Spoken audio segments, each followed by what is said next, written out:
Agricultura BR começa agora para todo o Brasil ao vivo. Hoje é quinta-feira e você está nos acompanhando em todo o país através das antenas parabólicas. Você acompanha também pela NET TV e Claro TV nos canais 190 e 690. A partir deste momento, o Neo TV também levando o nosso sinal para todo o Brasil e Paraguai. Um grande abraço à Neo TV. Você acompanha também pelo Facebook do Canal do Boi e também com o sinal aberto agora em todo o estado do Mato Grosso do Sul. O pessoal pega pelas antenas comuns, pela TV Imaculada Conceição, que está linkada aqui no Agricultura BR. Sejam todos bem-vindos, que bom que estão conosco.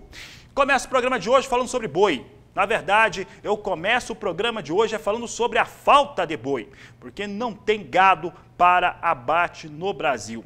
E os números que o IBGE trouxe nesta manhã de quinta-feira apenas confirmam aquilo que nós já sabíamos. Há uma forte dificuldade em se obter animais para o abate. Aquele giro de confinamento não fez nem cócegas e o segundo também não temos grandes expectativas sobre eles. Isso porque nós temos neste momento uma situação de demanda muito, mas muito maior do que a oferta de animais prontos. Demanda sobre carne bovina é muito maior do que a oferta de animais prontos. Olha, o número de recuo para o abate, quando se compara o segundo trimestre de 2019 e o segundo trimestre de 2020, é escandaloso. São 8%. 8% são quase 600 mil cabeças a menos de abate no Brasil. Nós vamos mostrar agora o que aconteceu. De acordo com o IBGE, dos 27 estados brasileiros, 22, e são os principais produtores, aí você pega os principais produtores do Brasil, Mato Grosso do Sul, entre outros, são aqueles que tiveram queda, 22 dos 27 estados. E aí comparamos o que aconteceu com esses números. Aqui nós temos um quadro que mostra o abate em milhões de cabeças para bovinos no Brasil. Fica muito claro. Aqui nós começamos pelo segundo trimestre de 2019, que teve uma situação de abate de 7.930.000 cabeças. 7.930.000 cabeças que foram abatidas no segundo trimestre do ano passado. E olha que esse número, ele não é um aumento frente ao período anterior. Inclusive, ele vinha já com queda.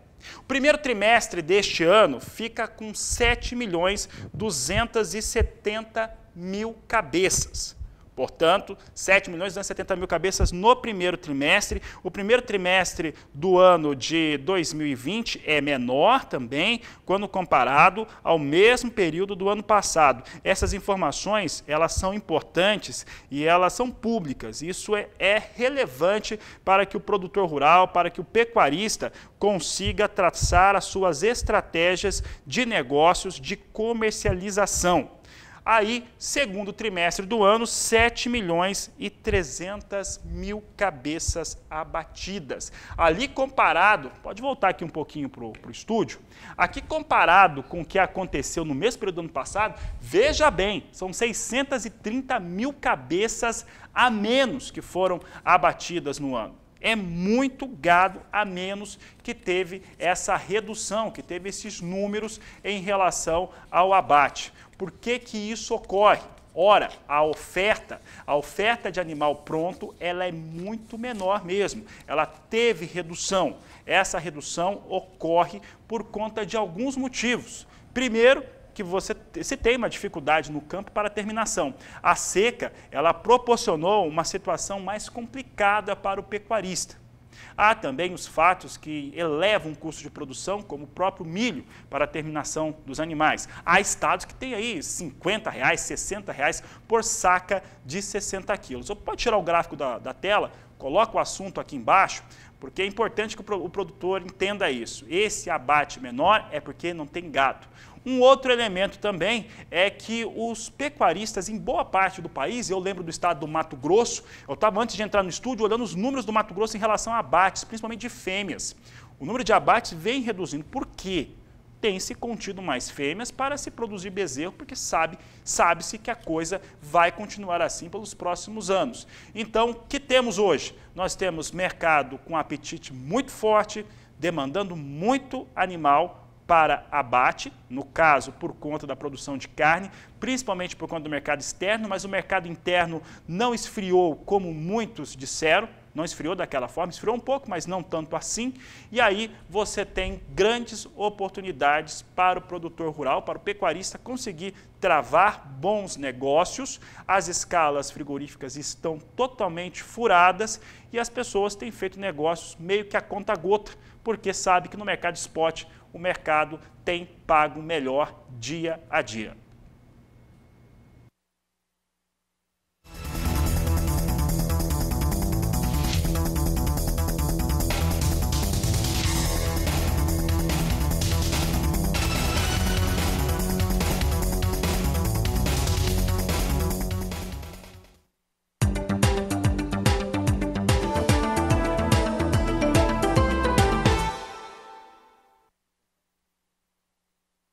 Dia de muita apresentação de números aqui no Brasil. Agora eu falo sobre os dados da Conab em relação à soja. Hoje, a Conab elevou a sua estimativa de exportação da oleaginosa, agora em 1 milhão de toneladas a mais, chegando a 82 milhões de toneladas. Esse levantamento apresentado hoje, ele traz a consolidação da safra 2019-2020. Em outubro, a Conab vai continuar trazendo os números da 19 e 20, mas já promessa trazer aquilo que ela espera da safra da campanha 2020-2021. O que aconteceu nesse relatório? Primeiro, ajuste em relação às safras anteriores. Lembra que aí vão ajustando no papel. E aí, essa consolidação, chamada consolidação pelos pesquisadores da Conab. Vou mostrar como é que ficou então esse quadro de acordo com a estatal brasileira. Nós trazemos aqui em tela oferta e demanda, ou parte dela, porque a Conab não apresenta esse dado aqui na soja. Quando você abre o relatório, esse é um dado público, aparece de todas as culturas, soja não aparece, a gente tem que ir pescando de acordo com as 35 páginas que tem do relatório para chegar aos números que você vê agora em tela. Olha só, produção brasileira ficou estimada, né, consolidada em 124 milhões e 800 mil toneladas, uma alta de 4,3% frente àquilo que foi produzido na safra 2018-2019. As exportações em 82 milhões de toneladas, a estimativa. A área ficou em 36 milhões 940 mil hectares, tá toneladas ali, mas é hectares, 36 milhões 940 mil hectares, de acordo com os dados que foram apresentados pela Conab, e a produtividade em 56,31 sacas. Boa produtividade, uma elevação aí de 1,2%, aí a média nacional, de acordo com a estatal brasileira.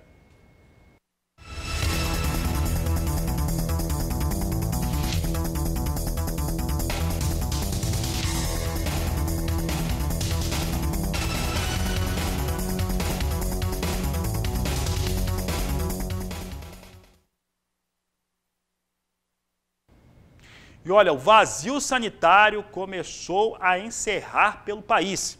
Vamos começar a destacar nessa semana os principais estados produtores. O que esses estados têm em comum? Nenhum deles tem condições de fazer o cultivo ainda no mês de setembro. Eu falo em ordem crescente, do Paraná, do Mato Grosso do Sul e Goiás. O Goiás vai ter seu vazio sanitário já encerrando no próximo dia 25. Então, dia 25 vai poder plantar. Mato Grosso e Mato Grosso do Sul no dia 15.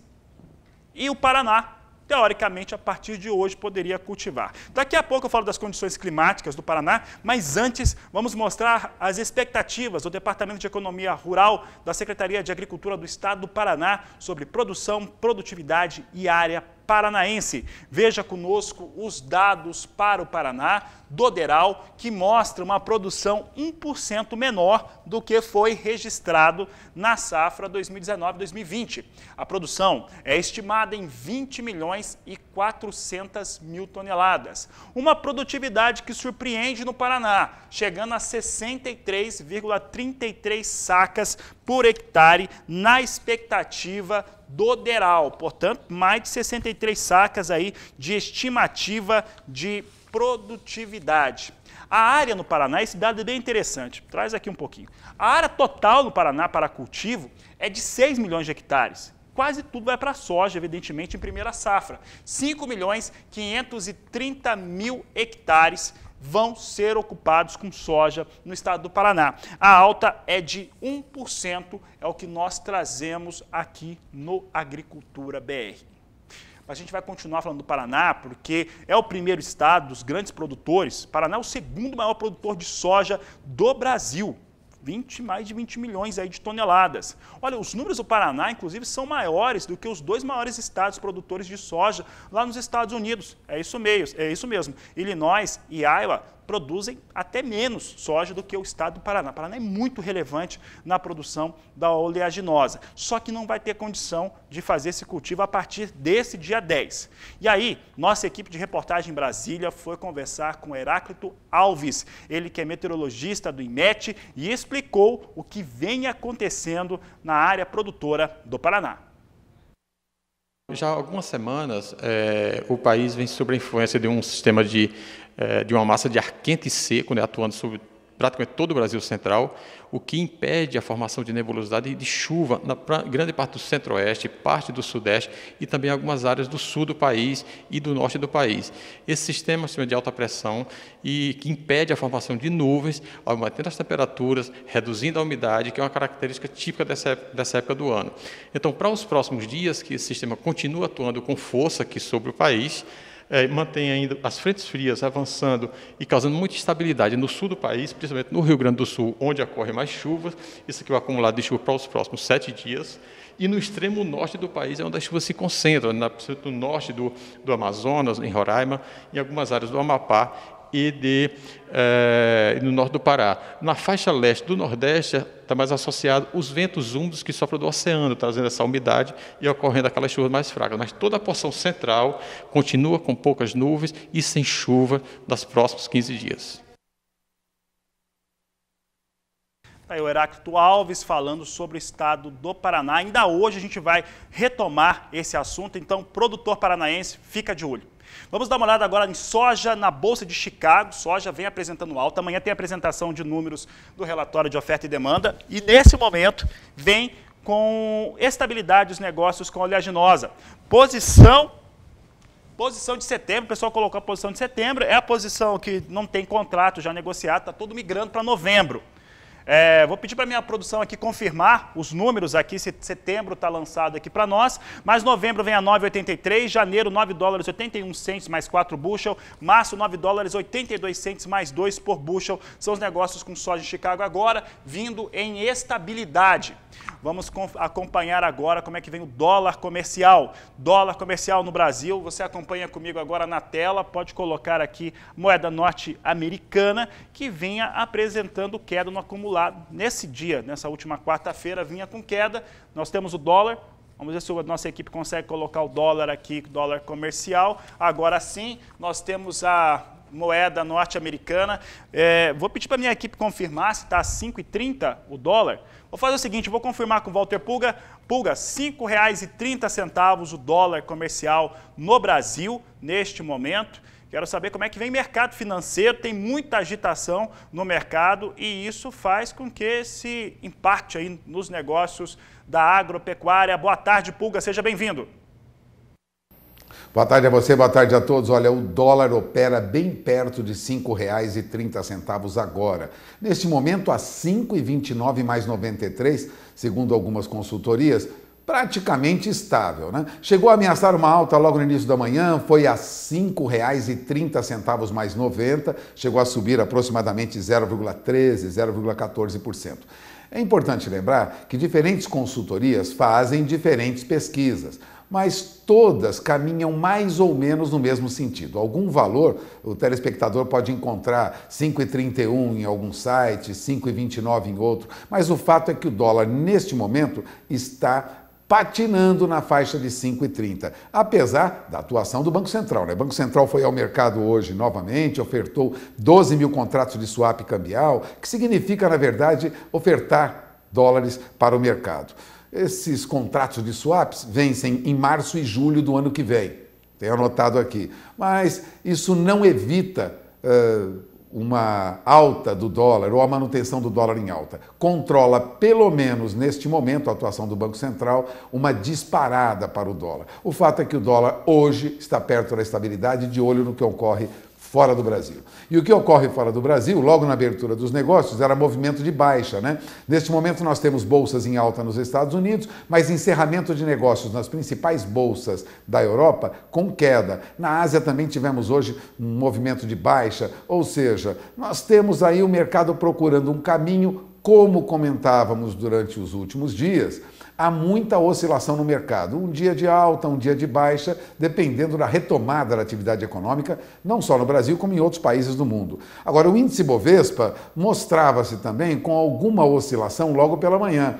Agora, sobe mais de 0,5%, volta aí aos 100.771 pontos agora, vem em alta de mais de 0,5%, chegou a passar de 101.500 pontos agora pela manhã, mas vai oscilando assim como ocorre com outras bolsas no mundo. Neste momento, a perspectiva é de queda de 0,50%, mas chegou a esboçar uma alta, como eu disse, foi a 101.500 pontos. Agora está na faixa de 100.771 pontos. Teve alta, teve baixa. Agora o destaque do dia, Fabiano, é as ações do Pão de Açúcar. O grupo GPA teve seus papéis em alta hoje de quase 13%. E por quê? Porque foi anunciada pela companhia uma separação daquelas suas unidades Açaí, né? Açaí para alguns, Açaí, que é um atacarejo, né? Faz parte da rede do Pão de Açúcar. E isso trouxe aí uma valorização para as ações do Pão de Açúcar, que subiram, vou repetir, quase 13%, agora tem alta de 12,65%. De outro lado, temos alta também para a Marfrig, viu? Marfrig sobe mais de 2,5% agora, papéis do JBS também sobem, eu estou vendo aqui, mais de 2,2%, ou seja, há uma movimentação no mercado nas empresas que trabalham com distribuição de alimentos, por conta, liderados pelo GPA, e também processadores de proteína animal. Bom, de olho na informação, porque enquanto isso ocorre, nós temos problemas com a Petrobras. A Operação Lava Jato envolve diretores da Petrobras. A Petrobras agora também enfrenta uma queda nos preços do petróleo no mercado externo. Isso traz as ações da Petrobras com queda de 1,82%. Isso evita, lógico, uma alta, qualquer alta, né, que poderia ocorrer com o nosso índice Bovespa. Apesar de papéis em alta do setor de alimentos, né, como Marfrig e JBS, nós temos uma baixa acentuada na Petrobras, e Petrobras perdendo valor, lógico, o índice Bovespa tende a operar mais baixo. As ações da Petrobras têm um volume muito grande de negociação na B3 e isso influencia o índice Bovespa. De olho na informação, o dólar está patinando, a bolsa recuando um pouco agora, mas já esteve em alta. De olho na informação, porque o planejamento do seu negócio depende muito do que ocorre no mercado financeiro. Fabiano? Tá certo, Walter Pulga, obrigado pela participação. Daqui a pouco a gente fala sobre arroz aqui no Agricultura BR. E eu volto a falar a respeito da região do estado do Paraná. Estado do Paraná que, teoricamente, haveria, né, o seu momento de cultivo para a soja nesse dia 10, não tem condições climáticas. Vamos agora ao segundo comentário do Heráclito Alves sobre as áreas de produção de soja paranaenses. Para o estado do Paraná, nos próximos dias, pelo menos até o dia 25 de setembro, as chuvas ainda se concentram, principalmente na faixa leste do estado, não muito significativas, porque pelo avanço das frentes frias, né, que vão avançando mais pela costa da região sul, então se avança pelo, as chuvas se concentram mais no leste, centro-leste de Santa Catarina e no extremo leste do Paraná. Algumas áreas também do sul do Paraná, sul-sudeste do Paraná, também se espera algumas chuvas não muito expressivas, mas já na região central, norte e oeste do Paraná, as chuvas ainda são pouco significativas nos próximos dias, pelo menos até o final do mês, final do mês de setembro, ainda se espera poucas chuvas, ainda devido a esse bloqueio atmosférico que deve continuar atuando na grande parte do Brasil central. E com isso, o estado do Paraná, sul do Mato Grosso do Sul, ainda mantém sob a influência desse sistema de bloqueio, impedindo assim a ocorrência de chuvas mais significativas nessa região do estado do Paraná. Tá aí o Heráclito Alves falando sobre o estado do Paraná e a condição climática por lá.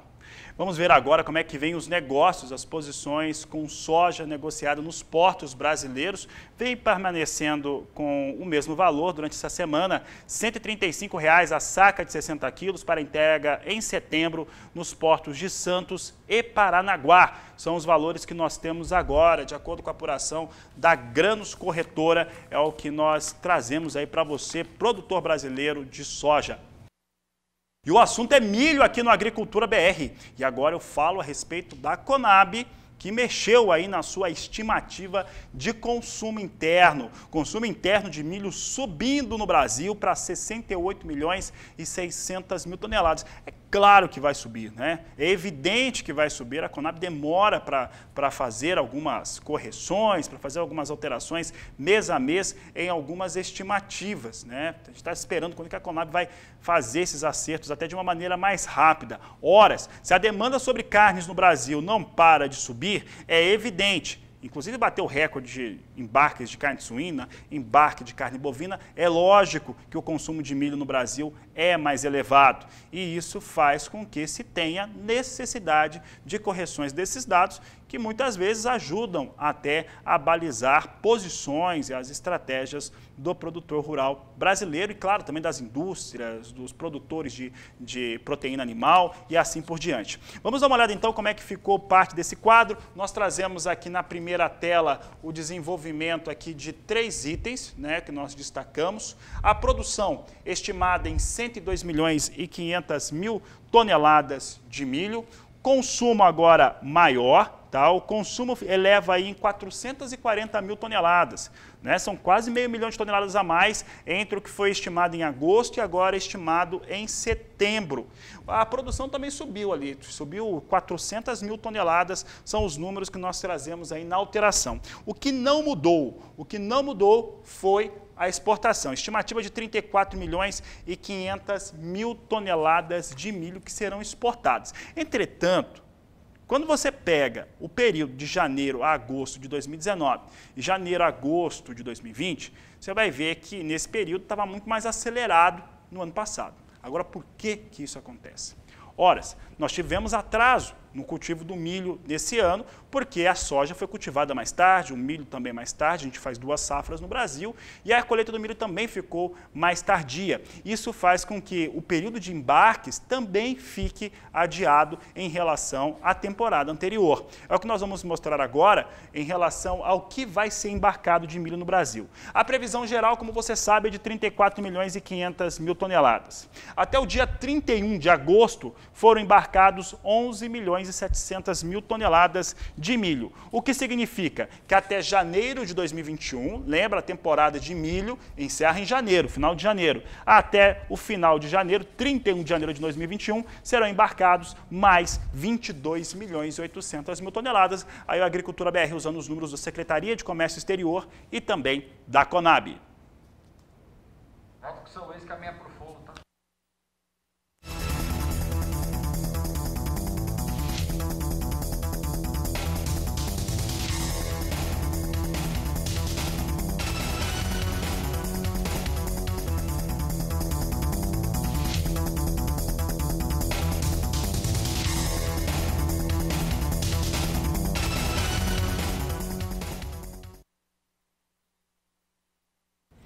A Agricultura BR agora fala a respeito do que vem acontecendo no cenário para o milho. Por quê? Porque as lavouras norte-americanas ali vêm com ameaças, e essas ameaças têm surpreendido e trazido elevações para o mercado da soja, já várias semanas vindo em elevação, e o milho hoje vai subindo. Se eu não estou enganado, o milho está subindo mais de 1% hoje, é o que nós mostramos agora, mais de 1% de alta. Posição de dezembro vem a $3,65 o bushel, vai subindo 1,4% agora, posição de dezembro. Março, $3,74 mais 6 o bushel, alta de 1,2%. Maio, $3,81 o bushel, sobe 0,9%. E julho de 2021, $3,85 o bushel, vem com alta de 0,8%. São os negócios que destacamos agora com milho na Bolsa de Chicago. Vem bastante animado o mercado neste momento. E a gente segue falando a respeito das culturas e principalmente como é que vem as negociações aqui no Brasil. Sabe por quê? Porque porque daqui a pouco a gente vai falar sobre arroz aqui no programa. E aí nós vamos trazer o entendimento do IRGA, vamos mostrar o quadro de oferta e demanda atualizado hoje pela Conab e você vai saber também como é que vai ficar essa questão aí da importação das 400 mil toneladas com tarifa zero. São assuntos de logo mais aqui no Agricultura BR. Muita polêmica quando o assunto é arroz no Brasil. É isso mesmo, polêmica mesmo, e isso acontece por conta deste momento que nós temos no país em relação ao que vem sendo colocado para o que se tem de produção, o que se tem de suprimento e o que se tem de estimativa de consumo interno no país. Nós, por acaso, foi divulgado nessa última quarta-feira a liberação das tarifas de importação e hoje tivemos a atualização dos dados da Conab em relação a mais um levantamento de safra 2019-2020. Nossa equipe aqui na Agricultura BR analisa mês a mês esses números. E, na verdade, se comparado também às últimas safras, quando se considera oferta e demanda de milho, não há alterações. Aí a ministra da Agricultura tem toda a razão, o mercado está estabilizado em relação ao que se tem de produção, suprimento, e aí comparado com a demanda interna, que é o consumo. Nós vamos mostrar esses números aí para o produtor rural e aí cada um tira a sua interpretação desse momento que nós temos aí para a produção de arroz. Fique muito atento, aqui nós estamos trazendo 6 safras consecutivas, vamos trazer para a produção e vamos trazer também para o consumo interno de arroz no Brasil. Então fique atento, principalmente na safra 19-20, mas nós vamos mostrar agora que inclusive a safra atual é maior do que a safra passada. Olha só. Campanha 14-15 é a maior desse período considerado, 12.440.000 toneladas. A 15-16 teve quebra e foi para 10.600.000 toneladas. Na 16-17 recuperou-se e foi para 12.320.000 toneladas a produção brasileira de arroz. A maior parte disso aí concentrada no Rio Grande do Sul, com certeza, são quase 80% dessa produção no Rio Grande do Sul. Na 17-18, 12.060.000 toneladas. 18-19, 10.480.000 e a 19-20, observe, 11.180.000 toneladas. Esses são os números que trazemos aqui no Agricultura BR. E aí falando sobre dados de consumo. A grande questão no Brasil é o consumo interno de arroz. O arroz é um elemento essencial na cesta básica brasileira e ela afeta principalmente a economia das famílias de classe C, D e E, onde a sua participação é maior ainda. A Conab estima, por conta da pandemia e as pessoas fazendo refeições mais dentro de casa, um aumento de 5,1%. 5,1% de aumento sobre o consumo brasileiro por conta da concentração das pessoas comendo mais em suas próprias casas. Agora vamos mostrar como é que vem o consumo nas últimas campanhas, nas últimas safras. Observe o que nós temos e lembre-se que a produção da 19-20 é 11.180.000 toneladas. 14-15 teve consumo de 11.490.000. A 15-16, 11.420.000 toneladas. Na 15-16 o consumo foi maior que a produção por conta da quebra no Brasil. A 16-17, o maior consumo do período dos parâmetros aqui colocados, do período histórico, 12.020.000 toneladas, cai na 17-18 para 11.230.000 toneladas, na 18-19 cai de novo, 10.270.000 toneladas. O consumo de arroz no Brasil vem reduzindo ano a ano, e a 19-20, por conta desses fatores que a Conab apontou, que são muito razoáveis, as pessoas estão comendo mais em casa, 10.800.000 toneladas, 530.000 toneladas a mais do que se tinha de consumo no último ano. Esses são os dados de consumo interno no Brasil, comparativo. O produtor rural que está assistindo, compare você mesmo. Aí nas safras fica muito evidente que tem se reduzido o consumo interno de arroz no Brasil. A produção continua na média que sempre esteve e na teoria, na matemática, matematicamente, o quadro de oferta e demanda é equilibrado. Agora a gente mostra esse quadro de oferta e demanda na tela, tirando a importação, porque a importação vai mudar, óbvio. Então, olha só, o que nós temos aqui em relação a esse quadro de oferta e demanda de arroz? A produção, como nós mostramos há pouco, 11.180.000 toneladas. O suprimento, é de 12.830.000 toneladas, considerando a produção, o estoque de passagem da última safra, que é pouco mais de 500.000 toneladas, é o que o Brasil sempre tem de estoque de passagem, e uma importação, que a gente não sabe se vai ser isso mesmo, de 1.100.000 toneladas. Consumo de 10.800.000 toneladas, então aqui o número estaria batendo, porque a exportação é de 1,5 milhão. Essa exportação deve mudar muito pouco. Estoque de passagem lançado, praticamente aquilo que vai todo final de ano, 530.000 toneladas. E agora eu vou conversar com o Walter Pulga Júnior sobre esse tema. Pulga, aqui no quadro de oferta e demanda, esses dados eles foram levantados durante o mês de agosto e apresentados hoje pela Conab, nesta quinta-feira. Então, eles estão se referindo a um universo, a um cenário que se tinha no mês de agosto, mas deixando muito claro que tem aí uma alta de mais de 5%, 5,4% no consumo interno no Brasil, e trazia uma exportação de 1,5 milhão de toneladas. O Brasil, também no arroz, tem aproveitado, né, para conseguir mais recursos vendendo grãos para fora, uma importação de 1,1 milhão, só que essa importação agora vai ser maior. Walter Pulga Júnior, seja bem-vindo mais uma vez. Olha, de fato, a perspectiva agora é de aumento das nossas importações depois da decisão da Câmara de Comércio Exterior ontem de isentar de tarifa externa comum arroz que venha de outros países fora do Mercosul. Bom, isso deve alterar o preço do arroz? Segundo o presidente da Conab, Guilherme Bastos, essa compra do arroz sem taxa de outros países fora do Mercosul vai ser efetiva na redução dos preços do arroz. Diferente, segundo ele, do que acreditam os produtores. E mais, poderia ter efeitos semelhantes em outras culturas também. Com taxa zero, o Brasil então passaria a importar arroz, que é o arroz muito parecido com o que consumimos aqui, lá dos Estados Unidos e da Tailândia.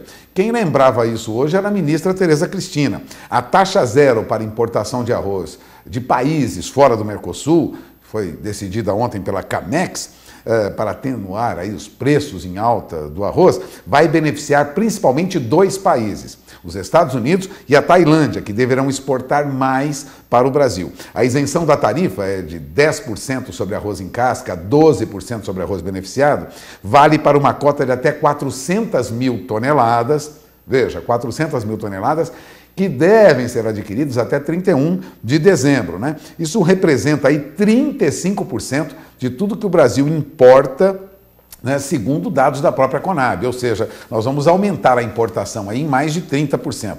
Agora, é claro que esse arroz demora para entrar, lembrava a ministra Tereza Cristina numa entrevista a uma rádio do Rio Grande do Sul, né? Esse arroz que vem dos Estados Unidos e da Tailândia é muito parecido com o arroz que nós consumimos aqui, deve, lógico, provocar uma queda de preço, segundo a ministra. Aliás, o presidente da Conab, Guilherme Bastos, disse recentemente que as indústrias de beneficiamento já estão com suas compras agendadas, tanto da Tailândia como dos Estados Unidos, e citou esses dois países como origem do arroz que foi comprado. A ministra lembrou também que nós já importamos uma quantidade de arroz do Paraguai e do Uruguai em negócios sem tarifas, porque fazem parte do Mercosul, e que essas importações costumam incomodar normalmente o setor produtivo, que amarga prejuízo ou um lucro muito pequeno, uma rentabilidade pequena em boa parte do tempo, e agora via a possibilidade de ter um lucro maior. Então, a perspectiva, segundo a Conab, segundo o governo, é de baixa de preços. Mas não é o que pensa a Associação Brasileira da Indústria de Arroz, não, viu? O diretor-presidente da ABI-Arroz, a Associação Brasileira da Indústria do Arroz, o Elton Doyler, ele disse hoje que não acredita numa queda do preço do arroz que tem disparado nas últimas semanas. Segundo ele, os preços devem ficar por volta de R$ 25 a R$ 35 o pacote de 5 quilos, ou seja, o quilo do arroz deve girar entre R$ 5 e R$ 6, apesar do aumento da importação. Ou seja, ele não vê possibilidade dos preços cederem rapidamente. O governo, no entanto, acredita que já a partir de janeiro nós teremos aí uma oferta maior de arroz no mercado. Agora, vamos resumir a situação, Fabiano. Os analistas de mercado em geral dizem que preços de alimentos devem continuar em alta durante todo este ano, né? A inflação dos alimentos deve seguir acima da inflação geral no Brasil, ou seja, os alimentos devem subir mais. Segundo especialistas, essa sazonalidade, vamos dizer assim, né, essa perspectiva aí de manutenção do real desvalorizado frente ao dólar, recuperação gradual da demanda em geral, devem sustentar os preços dos alimentos em alta.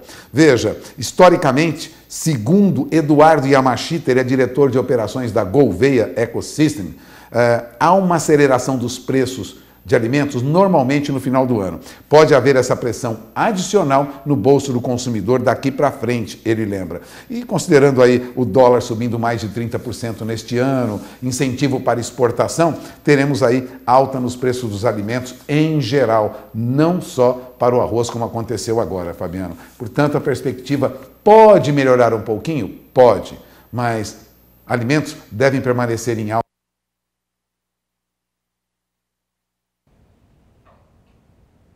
Tivemos aí um problema na transmissão ali final do Pulga, que está nos nossos estúdios em São Paulo, mas nada que comprometa a informação, ele estava já se despedindo, e o Pulga pontuava a respeito dessa questão do arroz.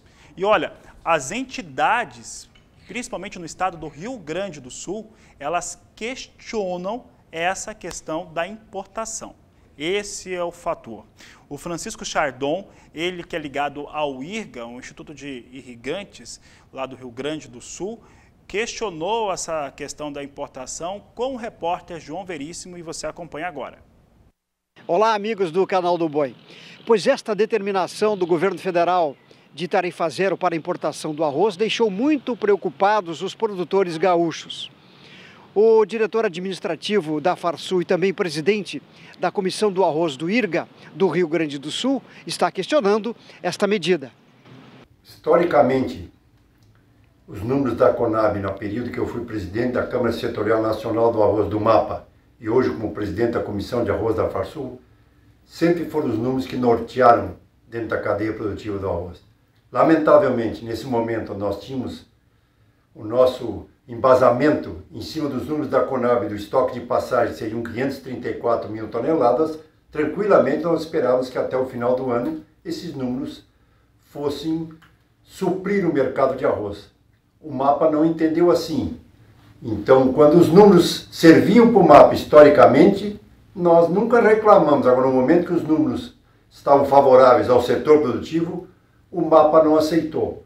E com isso derrubou a tarifa externa comum e lançou para a importação 400 mil toneladas com prazo até 30 de dezembro. A grande pergunta do setor orizícola, do setor produtivo, é se esse número de 400 mil toneladas e esse prazo até 30 de dezembro de 2020 serão respeitados. Caso contrário, nós teremos grandes problemas na safra 2020-2021.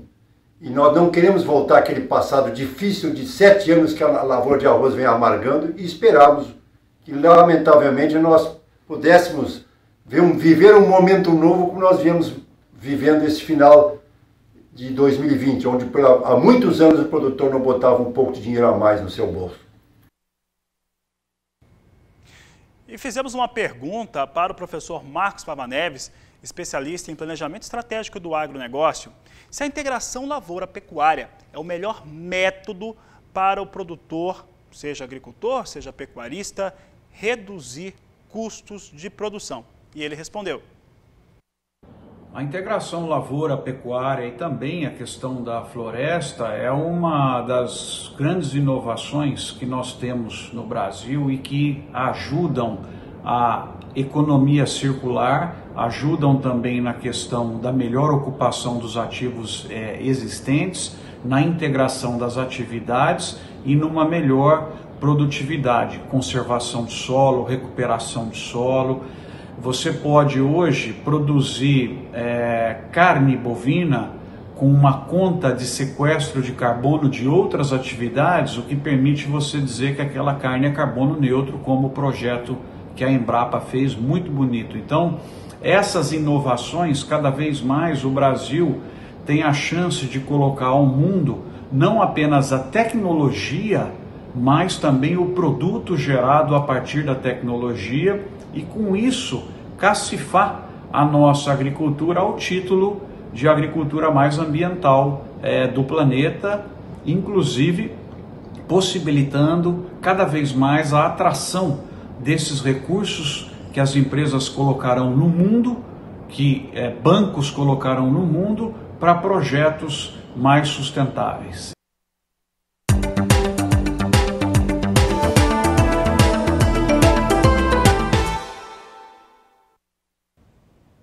Falamos agora sobre café. O Instituto Brasileiro de Geografia e Estatística atualizou seus dados em relação às suas estimativas de produção do grão de café aqui no Brasil, agora estimado em 59 milhões e 600 mil sacas. Evidentemente que a safra do ano 2020 ela tem que ser, aliás, bem maior do que a de 2019. Por quê?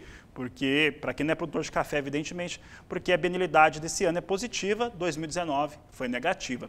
Então vamos ver os números atualizados do IBGE, que nós trazemos aqui no Agricultura BR, em sacas, você vê aqui 59 milhões e 600 mil sacas, 19,4% acima de 2019. Mas se você comparar com os números de 2018, porque 18 e 20 tem o mesmo parâmetro, aí você vai ver uma safra praticamente idêntica. Em relação à produção de arábica, 45 milhões de sacas e o Conilon, 14 milhões e 600 mil sacas foram os números que foram apresentados nesta quinta-feira. Os dados também chamam a atenção aqui que no caso da arábica houve uma elevação de 1,1% frente ao mês anterior nos dados do IBGE. Falamos agora de mercado futuro para o café arábica negociado na Bolsa de Nova York, plataforma Ice Futures. Você vê aqui $1,27 mais 70 libra-peso na posição de setembro, hoje ganhando os números com o mercado futuro do café arábica.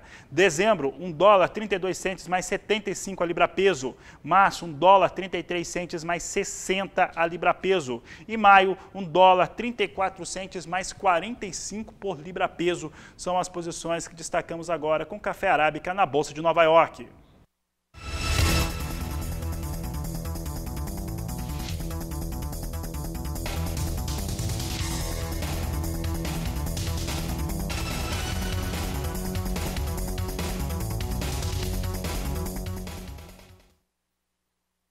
Falamos agora de café robusta aqui no Agricultura BR. Acompanhe comigo os dados, números em relação ao robusta no Brasil. Posição de novembro, $1.425 a tonelada do café robusta, alta de 0,63%. Sobe a posição de janeiro também, 0,70% de alta a $1.438 a tonelada. Pouco mais de 0,5% na posição de março, $1.449, poucos negócios. E maio também com poucos negócios a $1.472 a tonelada do café robusta, também ali com uma alta acima de 1%.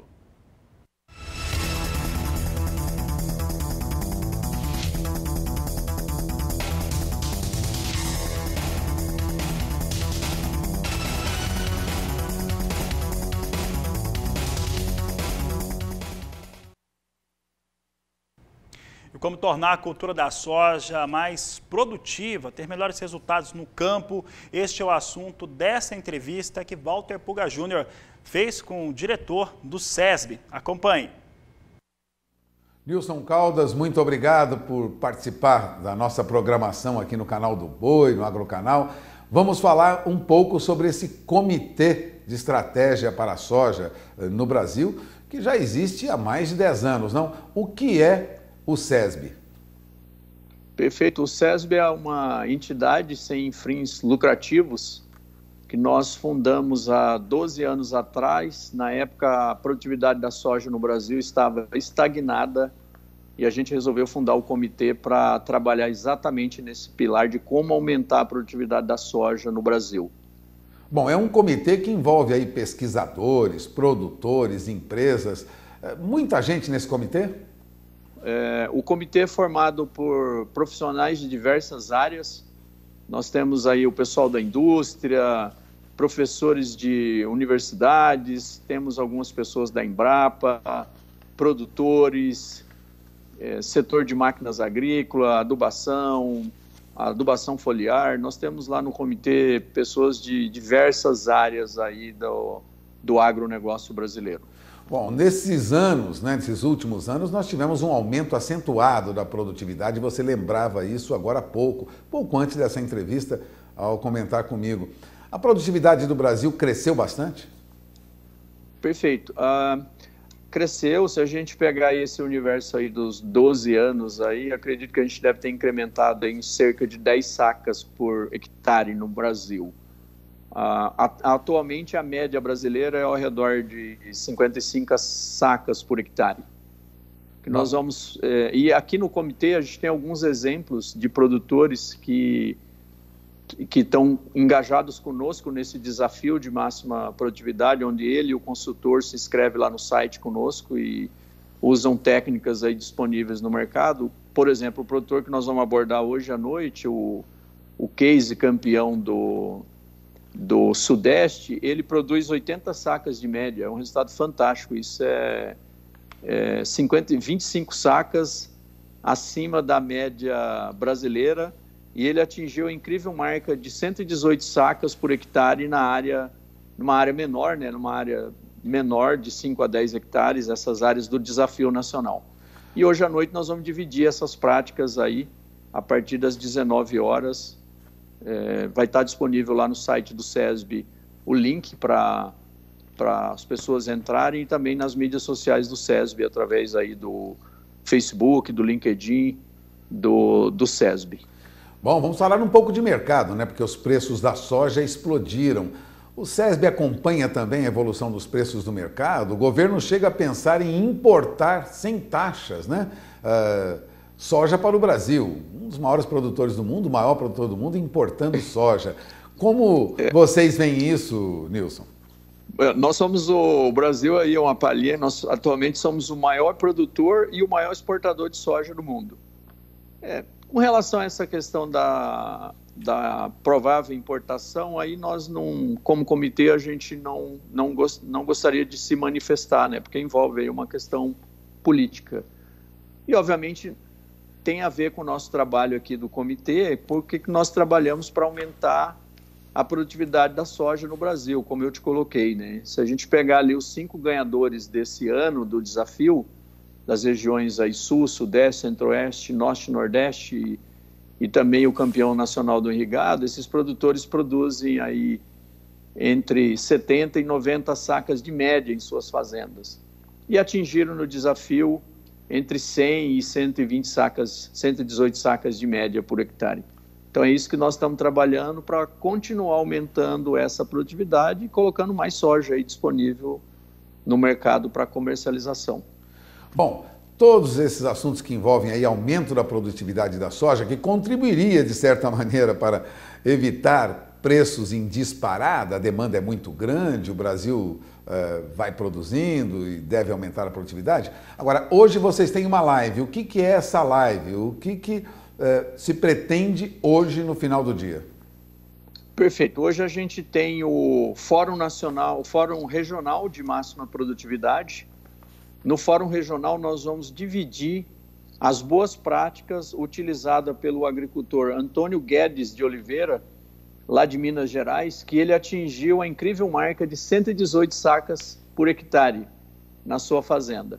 E aí nós teremos lá o professor doutor Derli Silva, o mestre Breno também, que é também professor, são membros do SESB, e também o consultor Clóvis Ney, que é lá da região, o consultor do produtor Antônio, dividindo todas essas boas práticas utilizadas pelo Antônio na sua lavoura. E um dado super interessante, o Antônio também produz 80 sacas de média.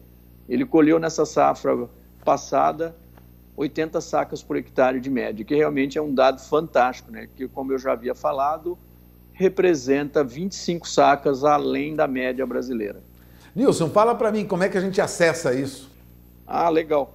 Então, entrem no site do SESB, o site do SESB é www.sesbrasil.org.br, ou através do Facebook ou do LinkedIn do SESB. Hoje, a partir das 19 horas, estão todos convidados para participar conosco. Nós sabemos agora que, nesse momento, os agricultores estão trabalhando no planejamento da safra 21-22, eu diria nem tão planejamento, né? Já tem regiões aí que a gente já está muito próximo ao plantio, né? A região, já a partir de setembro, aí, a segunda quinzena de setembro, o pessoal já começa a plantar, e outras regiões o produtor planta um pouco, semeia um pouco mais tarde, mas hoje é uma excelente oportunidade para você, produtor, consultor, pessoas que trabalham aí no setor da soja, estarem conosco lá, discutindo quais são essas boas práticas ou quais são as estratégias que o Antônio utilizou lá na sua lavoura para atingir essa incrível marca de 118 sacas por hectare. Ok, agradeço a entrevista do diretor de marketing do Comitê Estratégia Soja Brasil, Nilson Caldas. Vamos encerrando por aqui, eu volto o sinal para Campo Grande. Por aqui eu falo a respeito das estimativas que nós temos nos estados. Hoje já falamos um pouco sobre o estado do Paraná. Paraná, inclusive, na média, vai produzir aí a produtividade paranaense de 63,33 sacas por hectare. Média muito interessante para o estado do Paraná. Você vai saber agora, nós entrevistamos recentemente André Dobache, presidente da ProSoja do Mato Grosso do Sul, e ele falou a respeito do que espera para o estado na campanha 2021. Veja. A gente ainda tem uma expectativa de incremento em torno de 7% de área. Então, o Mato Grosso do Sul ele deve plantar em 2021 algo em torno de 3,5 milhões de hectares. Isso é uma área bastante expressiva, mas sempre quando a gente fala de um aumento nessa área, a gente também tem que pensar que são avanços em cima de áreas de pastagem degradada, solos bastante deteriorados, e isso faz com que a gente tenha aí uma necessidade de uma estabilidade climática muito grande para que o produtor tenha alguma produtividade. Porque é sabido que a produtividade mais alta ela é conseguida com um trabalho árduo de correção de solo ao longo dos anos. Quando a gente entra em áreas novas, então a gente está falando aí que o produtor vai abrir 7% de áreas novas, né? A gente tem também uma expectativa de redução dessa produtividade média, porque é um ambiente novo de trabalho, construção de fertilidade, o produtor tem que lidar com essa instabilidade na produção, né? E o Fernando Cadore, vice-presidente da ProSoja do Mato Grosso, falou sobre as estimativas no estado. Olá, nas vésperas de mais uma safra se iniciando aí, a gente traz alguns números com relação à soja no estado de Mato Grosso. Hoje se fala, segundo o IMEA, o Instituto Mato Grossense de Economia e Estatística, do incremento de área talvez nas proporções aí de 2,1% a 2,2%, que representaria dentro do estado de Mato Grosso um salto de 9 milhões e 800 mil hectares para 10 milhões e 200. Isso um pouco é devido às precificações que o grão atingiu no mercado da última safra. Então o produtor vem incrementando áreas de pastagem sendo incorporadas. Enfim, por outro lado, a gente tem um aumento nos custos aí, dado a questão cambial. Hoje praticamente 70% dos nossos custos são dólar, então também tem que se levar em consideração a questão de custo aí na formação da margem do produtor ao final da safra.